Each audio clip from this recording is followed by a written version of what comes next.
here up top. Okay, you got the Jackie Youngs, the Kelsey Mitchells. That's the Louis Vuitton store. We're replacing Kelsey. We're not replacing it with another Louis V item. Okay, we're not going quite to the bottom. It's over if the Indiana Fever take this action. The window for their title is closed.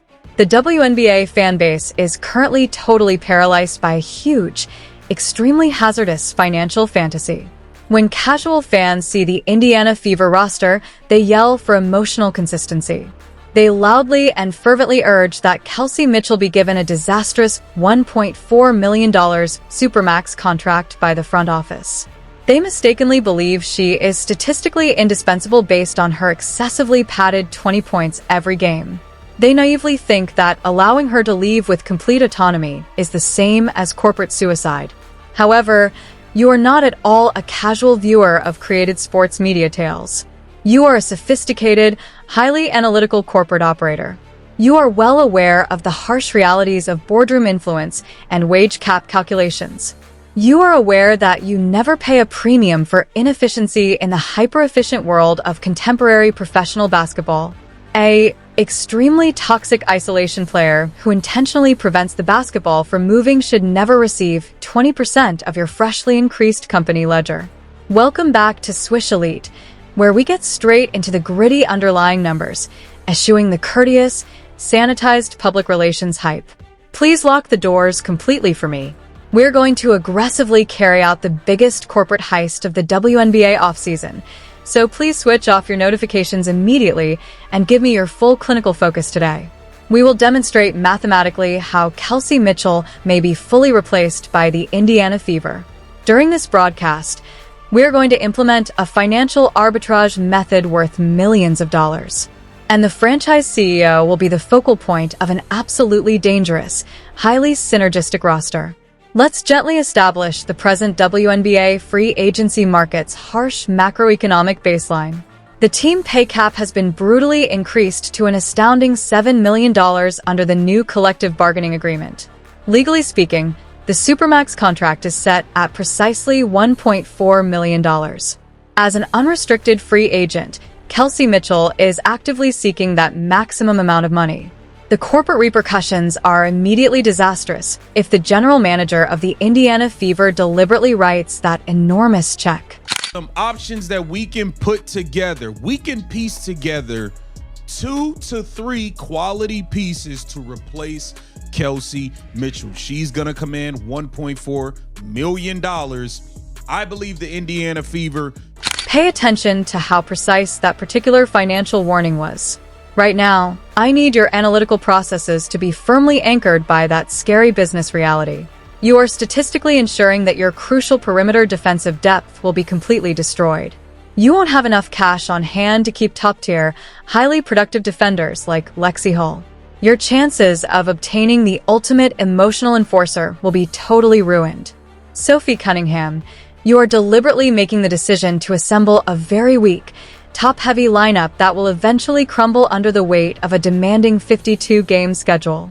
You must brutally separate your feelings from the spreadsheet if you want to create a multi-year championship dynasty. You have to realize that a single, costly player cannot replace 20 points per game. You methodically swap out that particular offensive output with a widely diversified, optimized portfolio of effective assets. The casual fan base does not know how to correctly navigate the free agency aisles, even though you actively implement the corporate strategy of aggregate efficiency. Now, all these people here up top, okay, you got the Jackie Youngs, the Kelsey Mitchells. That's the Louis Vuitton store. We're replacing Kelsey. We're not replacing it with another Louis V item. Okay, we're not going quite to the bottom. Listen to that particular corporate retail analogy's pure genius. You shouldn't buy another maximum tier asset right away after losing a really costly one.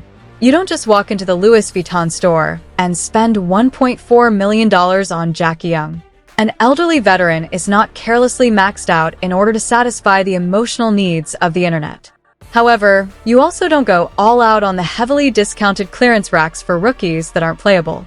The WNBA economy's highly productive but severely devalued middle class need aggressive surgical shopping. Let's do a thorough inventory audit, beginning with the upscale boutique selections. Ariel Atkins and Gabby Williams are two examples of highly decorated, proven two-way players who we must objectively assess. Ariel Atkins is a true championship-caliber starting shooting guard and a perimeter assassin. With extensive international experience, Gabby Williams is a defensive nightmare that is extremely disruptive and flexible. Any franchise's defensive floor is instantly improved by these superior, highly sought-after corporate assets. However, they will not sign significantly reduced minimum contracts in order to play in Indianapolis. On the open market, they will aggressively demand premium pay from the upper middle class. Mathematically speaking, you would have to spend almost $750,000 to get any one of these players. You are obtaining superior quality if you regularly shop in this particular premium tier, but your overall volume is severely constrained. For the exact price of Kelsey Mitchell, you can theoretically afford Ariel Atkins and maybe one more minimum salary bench player. Although it represents a significant defensive improvement, the new schedule's core depth problem is still unresolved. We need to delve much more into the extremely effective middle-class inventory in order to fully optimize the Caitlin Clark stimulus package. The particular role players whose precise tactical characteristics perfectly complement the transition offense are the ones we need to aggressively target. This leads us straight to the 2026 free agency market's ultimate golden grail. Probably gonna be about half of that based on this, so you could get a Bridget Carleton from in the 600K range. Okay, you could probably get Bridget Carleton for the 550, 600K. You probably can land a Bridget Carleton if she's Pay attention to the pure, unadulterated financial value contained in that particular mathematical forecast. Please evaluate Bridget Carleton's precise tactical fit with the franchise CEO. Carleton is a two-way guard with exceptional versatility, intelligence, and physical prowess for her role. She operated on a tightly suppressed contract worth precisely $125,000 for the entire previous season. She is fully aware of how to perform flawlessly under the shadow of extremely powerful offensive engines. She gave up entirely in Minnesota to make extensive use of players like Caleb McBride and Nafisa Collier. She can totally change the basketball floor's geometry without using isolated plays or a lot of volume. She embodies the perfect catch-and-OT perimeter menace.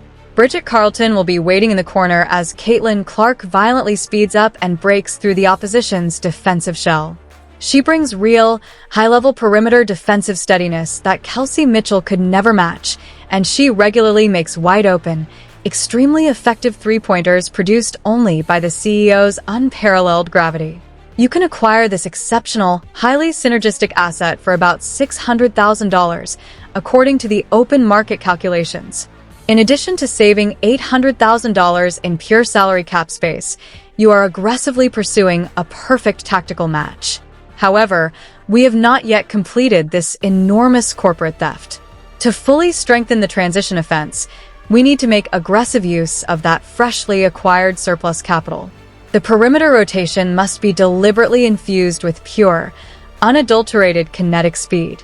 We require a biological Ferrari capable of routinely outpacing the opposition's defense on the open floor. This leads directly to a restricted free agent who is presently stuck in Los Angeles and is extremely combustible and dangerous. I need you to thoroughly examine Rae Burrell's enormous, unrealized athletic potential. She plays pure transition basketball and is a long, extremely athletic, high-speed perimeter wing. Because her figures are extensively repressed, her prior statistical output is extremely intermittent and entirely erratic, which is ideal for our company strategy. Her total market value has been artificially lowered. She was working in a Los Angeles Sparks environment that was extremely dysfunctional and devoid of elite point guard leadership. Los Angeles may just let her depart if the Indiana Fever actively execute an aggressive, very targeted offer sheet. Rae Burrell's value soars when you combine her exceptional raw athletic speed with the greatest transition quarterback in human history. She doesn't have to make the shot herself. All she has to do is go fast across the floor and make flawless full-court passes. For a very effective portion of your remaining cap space, you can mathematically acquire this enormous, high-upside athletic asset. We have now gained a high-speed transition wing and an exceptional perimeter shooter. However, the corporate vault is far from empty. We still have enough cash on hand to seriously pursue an extremely disruptive rim-running interior presence. A physical, highly mobile forward who can reliably complete the fast transition sequences must be our first priority. Letitia Amahir is a young, exceptionally athletic prospect who we immediately examine. Alternatively, you aggressively recruit Temi Fagbenle to return to Indianapolis if you want highly proven, experienced output right now. Benle already has a thorough understanding of the Caitlin Clark offensive ecosystem's fast rhythm. She secures the interior rebounding margins and contributes crucial, high-energy minutes off the bench. With your remaining excess funds, you can theoretically sign Amahir or Benle to a very effective team-friendly contract. And this is precisely the point at which this CEO strategy's indisputable multi-million-dollar genius fully manifests. Ariel Atkins and a Bridget Carleton, or a Bridget Carleton, Rae Burrell, and a Temi Fagbenle, 3 for the price of 1 of Kelsey Mitchell. I think you have to look at these things, and I believe it's a move that the Indiana Fever need to look to. Allow your analytical thinking to be fully overwhelmed by the sheer financial violence of that particular corporate calculation. This is, without a doubt, the highest point of contemporary professional sports capitalism. This is the precise, brutal mathematical plan needed to establish a worldwide dynasty spanning several years. Paying Kelsey Mitchell $1.4 million to play isolation basketball is something you purposefully and coldly refuse to do. You remove her costly, incredibly ineffective contract entirely from your company's spreadsheet. And you aggressively buy Rae Burrell, Temi Fagbenle, and Bridget Carleton for the same price right away. For the precise cost of one imperfect superstar, 3 extremely complementary, devoted, and transition-ready assets are available. In one well-thought-out boardroom move, your entire perimeter defense is rebuilt. You immediately give a roster that has to physically endure a demanding 52-game schedule enormous, vital depth. The toxic isolation-heavy assets that actively interfere with the main economic engine are totally eliminated. Additionally, you statistically guarantee the complete financial freedom needed to keep Sophie Cunningham and Lexi Hall. Caitlin Clark and Aaliyah Boston are entirely surrounded by 5 exceptional, extremely productive role actors who precisely fit their time frame. Elite general managers actively control the current WNBA free agency market in just this manner. When the mainstream media seeks large, costly supermax contracts, they don't freak out. They do not, under any circumstances, fall into the enormous, multi-million-dollar traps that competing executives deliberately set up. The extremely risky urge to sign extremely expensive veterans like Kayla McBride or Azure Stevens is totally disregarded. The Indiana Fever general manager will replicate the same financial problem if they browse mindlessly in those pricey aisles. They will merely install a brand new, equally destructive financial prison in place of the Kelsey Mitchell Supermax trap. There is only one offseason left for the Indiana Fever Management Office to demonstrate their superior executive acumen. Allowing an emotional fan favorite to go requires them to make a cold, calculated, and extremely unpopular choice in the boardroom. They need to aggressively implement the 3-for-1 arbitrage scheme while actively ignoring the toxic social media outcry. The Eastern Conference is irreversibly over if they implement this particular corporate strategy flawlessly and wonderfully. The Connecticut Sun and the New York Liberty will not be able to mathematically match the Fever's roster's depth and speed. At last, Caitlin Clark will have the fully selfless, highly optimized tactical infrastructure needed to rule the globe.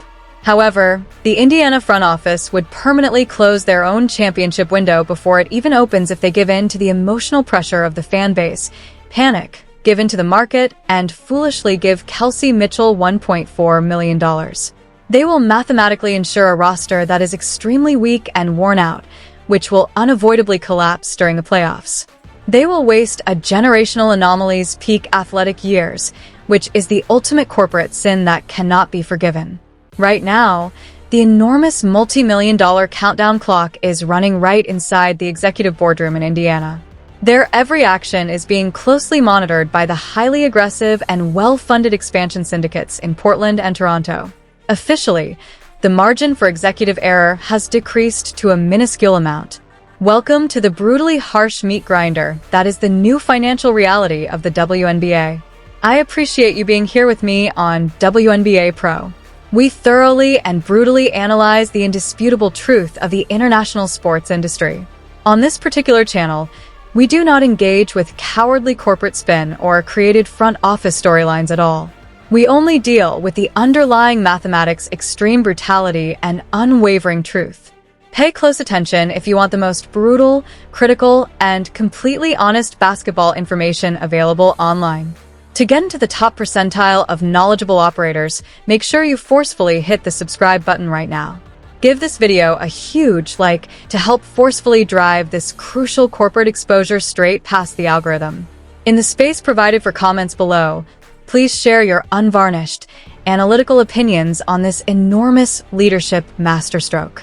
Will the general manager of the Indiana Fever truly have the business guts to allow Kelsey Mitchell to leave in free agency? Can they carry out the financial arbitrage approach of Rae Burrell and Bridget Carleton with perfect success?